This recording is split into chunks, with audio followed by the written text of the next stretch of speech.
주시옵소서. 예수 그리스도의 이름으로 기도드립니다. 아멘.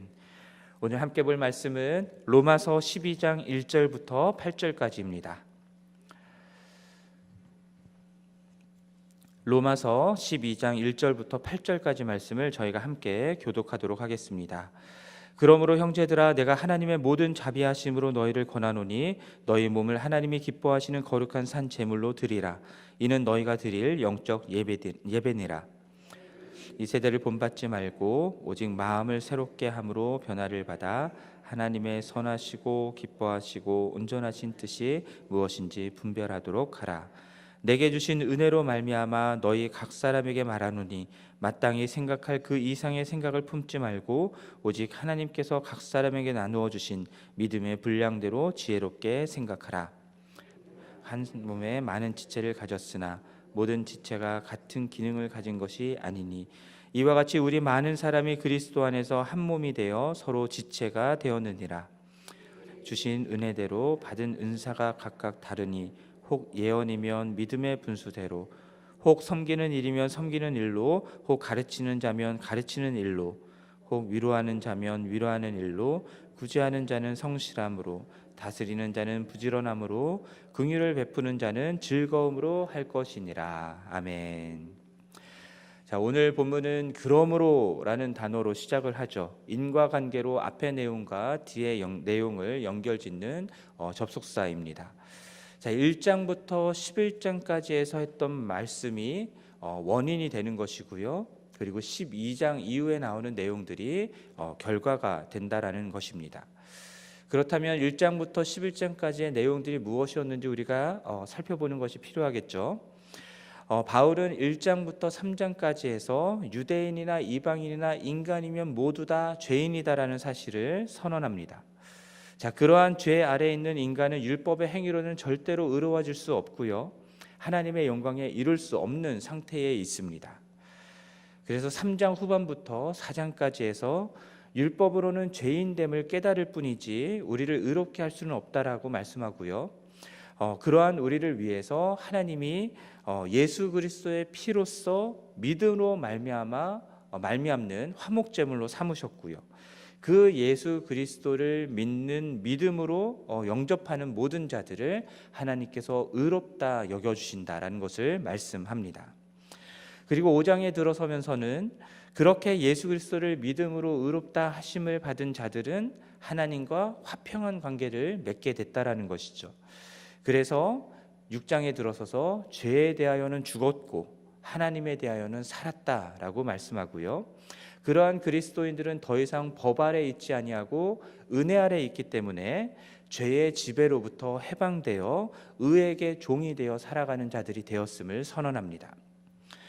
그러나 7장에 들어서면 여전히 우리 안에서는 죄의 법으로 나를 사로잡아가는 악을 행하는 일들이 여전히 일어나고 있음을 탄식합니다.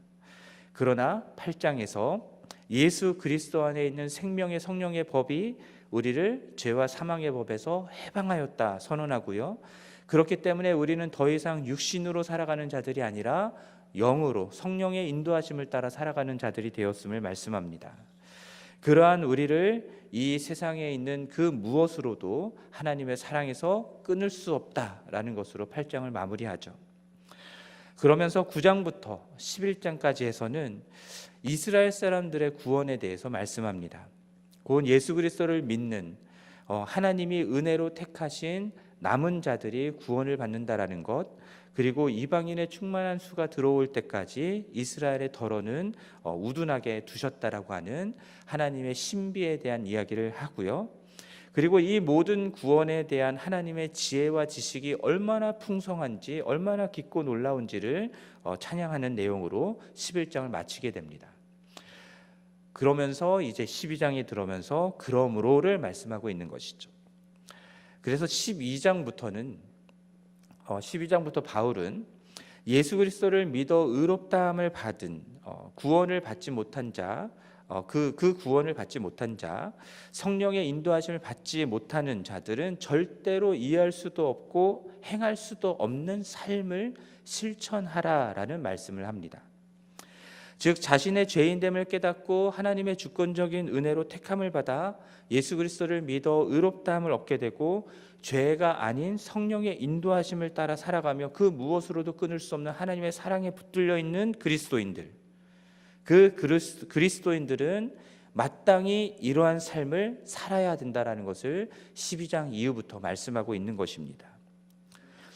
그리고 이 삶은 오늘 본문 1절 말씀 보면은 바울이 내가 하나님의 모든 자비하심으로 권한다라고 말씀하는데요. 이 권한다라고 말씀하기 때문에 해도 되고 안 해도 된다라는 말이 아닙니다. 권한다라는 말에는 강한 호소의 의미가 들어 있습니다. 게다가 바울은 하나님이 우리 죄인들을 구원하기 위해서 베풀어 주신 그 하나님의 모든 자비하심, 그 죄인을 자신의 독생자 예수 그리스도를 내어주시기까지 하신 죄인을 위해서 내어주시기까지 하신 그 하나님의 놀라운 자비하심을 근거해서 권한다라고 말씀하고 있습니다. 하나님이 죄인인 우리를 구원하시기 위해서 독생자 예수 그리스도를 내어주시기까지 하면서 우리들에게 이루기를 원하셨던 그 거룩한 삶, 그 그리스도인의 삶을 이제는 살아내야 된다라는 것을 이야기하고 있는 것이죠. 그렇기 때문에 우리들은 반드시 12장 이후에 나오는 이러한 내용들을 실천함으로 우리가 정말 하나님의 은혜를 받고 구원을 받은 자들이다라는 사실을 증명해내야 되는 것입니다. 그러면 그렇게까지 하면서 바울이 권하고 있는 삶의 내용이 무엇인가? 너희 몸을 하나님이 기뻐하시는 거룩한 산 제물로 드리라는 것입니다. 그리고 그것을 무엇이라고 부르냐면 너희가 드릴 영적 예배다라는 것으로 말씀합니다. 자, 우리들이 영적 예배라고 하니까 영적인 것만을 생각하고 말하는 경향이 있습니다.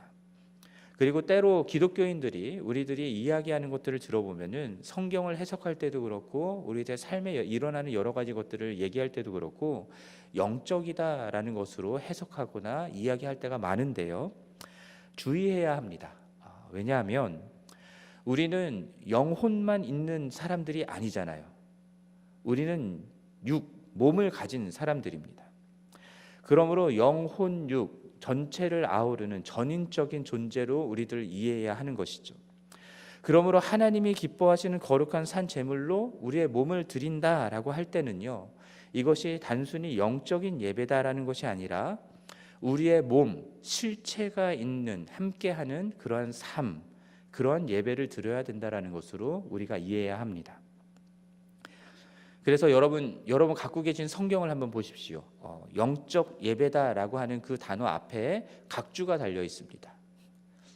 그리고 그 각주의 뜻을 찾아가서 성경 밑에 있는 그 번호를 확인해 보면 뭐라고 되어 있습니까? 영적 예배에 합당한 예배, 합당한이라는 뜻이 들어 있습니다. 그러니까 이게 단순히 영적인 것이 아니라 합당한 예배라는 것이죠. 그렇다면 무엇이 우리 몸을 하나님이 기뻐하시는 거룩한 산 제물로 드리는 합당한 예배일까요? 우리의 영혼 육이 모두 다 함께 드려지는 우리의 영혼 육이 모두 다 거룩한 산 제물로 드려지는 그러한 예배를 말하는 것입니다. 쉽게 얘기하면 이런 겁니다. 우리들이 하나님을 예배한다고 할 때에 영과 진리로 예배해야 되는 것이죠. 그것이 중요하니까 우리들의 마음으로만 경건하게 예배를 드리면 되고 내 몸이 실제로 무엇을 하든 어디에 있든 상관이 없다 말할 수 없다라는 겁니다. 하나님을 경건하게 예배하기 위해서는 우리는 우리의 몸을 하나님께 드리는 것이 필요합니다. 몸으로 하나님을 예배하는 것이 필요한 것이죠. 그래서 엎드려 예배하기도 하고요, 무릎을 꿇기도 하고요, 손을 들어서 찬양하기도 하고요. 또 우리가 하나님을 예배 드리러 가기 위해서 우리는 몸을 깨끗이 씻고 옷을 단정히 입고 실제로 예배당에 나와서 예배를 드리는 것입니다. 하나님을 경건하게 예배하기 위해서 드리는 이런 예배적인 측면을 생각을 해본다면 저는 온라인 예배를 드림에 있어서 유용성도 있지만 위험성도 있다라는 생각을 해봅니다. 상황이 안 돼서 온라인으로 예배 드리는 거 괜찮습니다. 온라인으로 예배 드릴 수 있습니다. 중요한 것은 여러분들이 온라인으로 예배를 드린다 하더라도 몸도 함께 드려야 된다라는 겁니다. 이제 막 자리에 일어나서 눈곱도 떼지 않은 상태에서 화면 앞에 앉아서 피곤하면 누워서 예배드렸다가 일어나서 예배드렸다가 예배드리다가 커피 마시고 싶으면 일어나서 커피 마시러 가고 부엌에 갔다 오고 또 연락 오면은 폰으로 문자하고 전화하고 다 할 거 다 하면서 화면만 틀어놓고 있다고 예배드리는 게 아니다라는 거죠. 이렇게 마음 따로 몸 따른 예배는 합당한 예배일 수가 없다라는 겁니다. 온라인 예배를 드릴 때에도 우리들의 몸을 어떻게 준비하고 집중하여 예배를 드리느냐, 이것이 중요하다라는 것이죠. 근데 그 반대도 마찬가지입니다. 몸은 예배당에 나와 있지만 마음은 딴 데가 있으면 안 되는 것이죠. 딴 데 저 멀리 푸른 초장, 골프장으로 가 있으면 안 되는 겁니다. 다른 것에 빠져서 우리의 마음을 빼앗긴 상태에서 예배를 드리면 그런 예배는 합당한 예배가 될 수 없는 겁니다. 우리는 우리의 영혼, 육을 모두 다 하나님이 기뻐하시는 거룩한 산 제물로 드리는 그러한 예배를 드려야 합당한 예배라고 할 수 있는 것이죠. 그리고 이것은 우리가 예배드리는 이 자리에 나와서 예배드리거나 하는 공적인 예배만을 말하는 것이 아닙니다. 우리의 삶 전체를 하나님이 기뻐하시는 거룩한 삶으로 드려야 된다라는 것을 말하는 것이죠. 쉽게 얘기하면 이런 겁니다. 주일에 예배드리러 올 때만 경건하게 예배드리고 몸 갖추고 옷 단정하게 입고 앉아서 예배드릴 때는 정말 잘 드리는데 여기서 딱 나가는 순간 다른 사람 욕하고 막 험담하고 자기 일상생활에 가서는 비즈니스 할 때 부정한 일 저지르고 그런 일들을 하면 안 된다라는 거죠. 그래서 어떤 목사님들은 이 교회가 정말로 잘 예배를 드리는 교회인가를 확인하려면 예배당에 앉아서 예배 드릴 때가 아니라 예배 드리고 나가서 식당에서 또는 주차장에서 어떻게 하느냐, 이것을 보아야 된다라고 말씀하시는 분도 계시더라고요. 우리가 주일날에만 예배드리고 일주일의 삶은 세상의 풍조를 따라서 세상적인 삶을 그대로 살아가고 있다면, 우리의 육체의 욕망을 따르는 죄된 삶들을 일주일의 삶을 살다가 여기 와서 회개하고 끝하고 다시 돌아가서 그러한 삶을 산다면 그러한 예배는 하나님이 받지 않으시는 예배다라는 겁니다. 합당한 예배일 수 없다라는 거죠. 그래서 구약에서 하나님이 이스라엘 백성들에게 선지자들을 보내서 책망하셨던 내용들이 실제로 무슨 내용들이냐면, 이스라엘 백성들이 예배드리러 성전에 나오지 않아서가 아니라요, 하나님과 함께 우상을 예배하고 하나님의 백성으로서 사랑과 정의를 실천하는 그러한 삶들을 살지 않았던 것 때문에 내가 너희들의 예배를 받지 않겠다라고 말씀하셨던 것입니다. 그러한 삶에 대한 예배는 없이 그냥 예배의 행위만 있었기 때문인 것이죠. 그러한 의미에서 2절 말씀을 보면은 이 세대를 본받지 말고 오직 마음을 새롭게 함으로 변화를 받아 하나님의 선하시고 기뻐하시고 온전하신 뜻이 무엇인지 분별하도록 하라라는 말씀을 합니다. 제가 설교 중에 종종 말씀드렸던 것인데, 여러분, 우리가 하나님을 우리의 삶의 주인으로 모시고 살아가지 않으면, 그러면 우리는 내가 자유롭게 내 뜻을 이루면서 살아간다고 생각하지만 실상은 누구를 따라가는 삶이라고 말씀드렸었습니까? 기억나십니까? 이 세상의 풍조와 공중의 권세 잡은 자와 그리고 내 마음에 내 안에 있는 육체의 욕망을 따라서 살아가는, 그것들에게 종노릇하면서 그것들을 따라가면서 살아가는 삶이라고 말씀드렸었습니다. 그러니까 이 세대를 본받는다라고 하는 것은요, 결국은 하나님을 따르지 않는다라는 뜻입니다. 성령의 인도하심이 아니라 육체를 따라서 살아간다라는 것이고요, 이 세상의 풍조와 사탄과 육체의 욕망에 순응하는 삶을 살아간다라는 것이죠. 그리스도인들은 그럴 수가 없습니다. 그래서는 안 됩니다. 왜냐하면 그리스도인이 된다라고 하는 말은 더 이상 이 세상과 사탄과 내 욕망을 따라서 살아가는 삶이 아니라 하나님을 내 삶의 주인으로 모시고 살아간다라는 결단이기 때문입니다. 내 삶의 주인이 하나님이시니까, 그러니까는 누구의 뜻을 분별하여 순종하며 살아야 되겠습니까? 우리의 주인 되신 하나님의 뜻을 분별하며 살아야 되는 것이죠. 그래서 하나님의 선하시고 기뻐하시고 온전하신 뜻이 무엇인지 분별하도록 하라라고 말씀하는 것입니다. 이것은 우리의 행동 거지들을 기독교식으로 바꾸는 것을 말하는 게 아닙니다. 교회 다니면서 기독교 문화에 익숙해지는 것 말하는 것이 아닙니다. 이것은 우리의 마음으로부터 완전히 새로워지는 그런 변화를 말하는 것입니다. 우리의 신념과 우리의 가치관과 우리의 세계관 자체가 완전히 바뀌어지는 변화를 말하는 것이죠. 이러한 변화 없이 교회만 다니면서 기독교적인 그런 모습들을 갖춘다고 해서 기독교 문화에 익숙해진다고 해서 그리스도인이라 말할 수 없다라는 겁니다. 기독교가 로마의 국교가 되면서 일어났던 가장 비극적인 일이 무엇이냐면 회심이 변질된 것입니다. 기독교 국가에서는요, 태어나는 순간 기독교인이 되는 겁니다. 자신의 죄인됨을 깨닫지도 못하고 예수 그리스도를 통하여서 하나님이 나에게 베풀어 주신 그 은혜가 무엇인지도 모르는 상태임에도 불구하고 기독교인이 되었기 때문에 교회 안에서 살아가고 교회 문화에 익숙한 삶을 살아가는 것이죠. 그래서 태어나면 유아 세례를 주죠. 그리고 그 안에서 자라다 보니까 당연히 그리스도인이라 생각하는 일들이 일어나는 겁니다. 하지만 그렇지 않은 사람들이 교회 안에 너무 많다라는 거죠.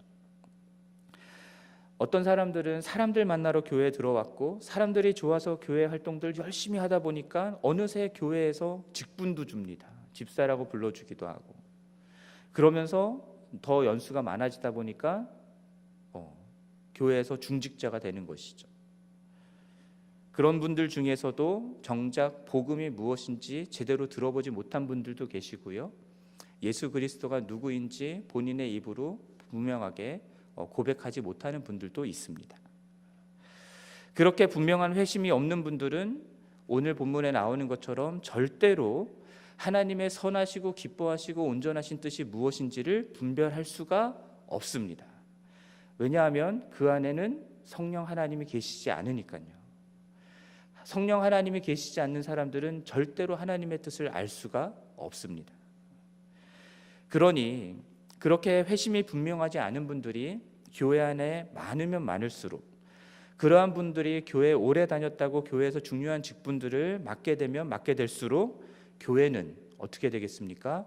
하나님의 뜻이 아니라 이 세대를 따라가게 되는 겁니다. 이 세상이 어떻게 하느냐를 가지고 교회가 그것을 따라가야 된다라고 그분들이 이끌어가게 되기 때문이죠. 그래서 교회가 세속화되고 변질되는 일들이 계속해서 일어나는 경향이 있습니다. 또 한편으로 분명한 회심을 가진 그리스도인이라 하더라도요, 날마다 자신을 하나님이 기뻐하시는 거룩한 산 제물로 드리는 예배의 삶을 살지 않는다면 하나님의 뜻을 분별하지 못할 수 있습니다. 2절에서 본받지 말라, 변화를 받으라 라고 하는 이 단어들은요, 헬라어로 하면은 현재 시제로 쓰였습니다. 이 현재 시제로 쓰였다라는 것은 계속해서 반복되고 있는 것들을 의미하는 것이거든요. 그러니까 한 번 회심하고 한 번 은혜 받아서 그리스도인이 됐다, 변화되었다, 내가 이 세대를 본받지 않는다, 이걸로 되는 게 아니라 날마다 반복해서 지속적으로 이 세대를 본받지 아니하고 마음을 새롭게 하는 것이 필요하다라는 겁니다. 그렇게 날마다 하나님 앞에 자신을 드리는 예배의 삶을 사는 것이 필요하다라는 것이죠. 그래서 우리들이 날마다 말씀을 묵상하는 것이 중요합니다. 날마다 기도하는 것이 중요합니다. 날마다 우리의 삶 가운데서 하나님의 뜻이 무엇인지를 분별하는 일을 해야 되는 것이고, 그렇게 분별한 것에 하나님의 뜻에 대해서 순종하는 실체가 있는 삶을 살아야 되는 것입니다. 그렇게 신앙생활을 하지 않으면 어느새 이 세대를 본받고 있는 우리 자신을 발견하게 될 것입니다. 어느새 마음이 새로워지는 것이 아니라 마음이 무뎌지고 굳어져 있는 자기 자신을 발견하게 될 것입니다. 그러한 삶을 살면 하나님의 뜻이 무엇인지를 분별할 수가 없습니다. 여러분, 1년에 두어 번 있는 부흥회, 또는 수련회를 통해서 우리들의 마음이 새로워지고 각성이 일어날 수는 있습니다만, 정말 중요한 것은 그러한 수련회 같은 은혜가 날마다 매일매일 계속되는 것이죠. 그래서 오늘 내 삶 가운데, 우리들의 삶 가운데 하나님이 무엇을 이루기를 원하시는지, 하나님의 선하시고 기뻐하시고 온전하신 뜻이 무엇인지를 분별하며 그것에 순종하는, 몸을 드리는 그런 삶을 살아가는 것이 너무너무 중요하다라는 겁니다. 시간이 되기는 했지만 마지막으로 한 가지만 더 말씀드리겠습니다. 오늘 본문을 저희들이 개인적 차원에서 제가 계속해서 말씀드렸는데, 그것만이 아니라 교회적인 차원에서도 우리가 읽어야 합니다. 너희 몸을 거룩한 산 제물로 드리라 라고 하고 영적인 합당한 예배를 드리라고 할 때에 너희의 몸이라고 했던 그 몸을 개인의 실체가 있는 삶뿐만이 아니라 그리스도의 몸된 교회로도 우리가 이해할 수 있기 때문입니다. 그래서 오늘 본문 3절 이후에 나오는 내용들을 보면요, 한 몸의 많은 지체를 가진 교회 안에서 우리들이 은사를 어떻게 사용하는가, 그것이 하나님께 드려지는 합당한 예배일 수 있음을 이야기하고 있습니다. 그래서 5절 말씀 보면은 우리 많은 사람이 그리스도 안에서 한 몸이 되어 서로 지체가 되었다라고 말씀하죠. 회심을 하고 그리스도인이 된다라고 하는 것은 그리스도의 몸된 교회의 지체가 된다라는 의미이기도 합니다. 여러분, 태어난 아기가 혼자 살아가는 경우를 보신 적이 있습니까? 부모의 돌봄을 받으면서 가정 안에서 자라게 되죠. 태어나는 순간 가정의 일원이 되는 겁니다. 마찬가지로 거듭난 그리스도인들은 거듭나는 순간 하나님의 가족 공동체 안에 소속이 되는 것이죠. 그 일원이 되는 것입니다. 그렇기 때문에 그리스도의 몸된 교회 안에 각 지체들이 되었음을 아는 것이 중요하고요. 그러한 지체들 가운데에 성령 하나님이 당신의 뜻대로 은혜로 베풀어 주시는 그 은사가 무엇인지를 알아야 하고요. 그리고 은사를 사용하여서 교회를 건강하게 세우는 일들을 하는 것, 그것이 우리가 마땅히 드려야 할 합당한 예배일 수 있다는 것을 얘기하는 것입니다. 그래서 3절 말씀 보면은 자신에게 주신 것, 그 은사를 넘어서 생각할 이상의 생각을 품지 말라라고 말씀하는 겁니다. 각 사람에게 주신 믿음의 분량 안에서 생각하고 다른 사람의 영역을 침범하지 말라라는 것이죠. 예를 들면 이런 겁니다. 제 눈이 보는 것과 함께 자꾸 냄새를 맡겠다고 하는 겁니다. 코가 아닌데 눈이 자기 냄새를 맡겠다라고 주장하는 것이죠.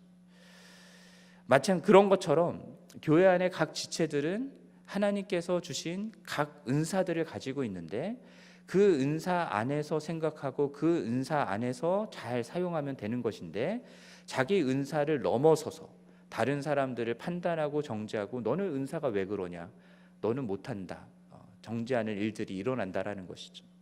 그래서는 안 된다라는 겁니다. 여러분들은 하나님이 여러분들에게 주신 은사가 무엇인지 알고 계십니까? 그리고 그 은사를 사용해서 교회를 건강하게 세워나가는 그런 합당한 예배를 드리고 계십니까? 마음은 있는데 몸은 드리지 않고 행동하지 않고 있다라고 한다면, 여러분, 몸이 없는 예배니까 합당한 예배일 수가 없는 겁니다. 말씀을 정리하면 이렇습니다. 우리 모두가 개인적으로나 교회적으로나 우리 몸을 하나님이 기뻐하시는 거룩한 산 제물로 드리는 그러한 합당한 예배를 드려야 한다라는 것이죠. 날마다 이 세대가 아닌 성령의 인도하심을 따라서 마음을 새롭게 함으로 변화를 받아 하나님의 뜻을 분별하는 것이 필요하다라는 겁니다.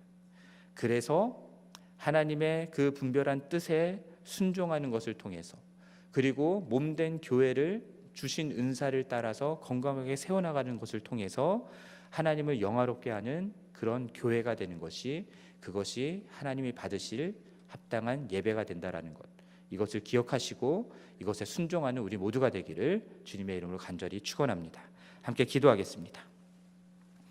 하나님 아버지, 오늘 12장 이제 시작하는 첫 부분을 함께 나누었습니다. 하나님 하나님께서 우리에게 은혜를 베풀어 주셔서 구원을 허락하여 주시고 의롭다 함을 얻게 하셨사오니 주님께서 우리에게 주신 성령을 따라서 날마다 주님의 뜻을 분별하며 순종함으로 주님께 합당한 예배를 드리는 우리 모두가 되기를 원합니다. 주님 또한 주님께서 우리에게 주신 그 은사를 따라서 맡겨진 사역들, 사명들을 감당하는 우리가 되게 하여 주시고, 그렇게 주님의 몸된 교회를 세워나감으로 또한 합당한 예배를 드리는 우리 모두가 될 수 있도록 은혜를 베풀어 주시옵소서. 이 모든 말씀 우리 주 예수 그리스도의 이름으로 기도드립니다. 아멘. 하늘에 계신 우리 아버지여, 이름이 거룩히 여김을 받으시오며 나라가 임하시오며 뜻이 하늘에서 이루어진 것 같이 땅에서 이루어지이다. 오늘 우리에게 일용할 양식을 주시옵고 우리가 우리에게 죄 지은 자를 사하여 준 것 같이 우리 죄를 사하여 주시옵고 우리를 시험에 들게 하지 마시옵고 다만 악에서 구하시옵소서. 나라와 권세와 영광이 아버지께 영원히 있사옵나이다. 아멘. 계속해서 기도하시고 돌아가시겠습니다.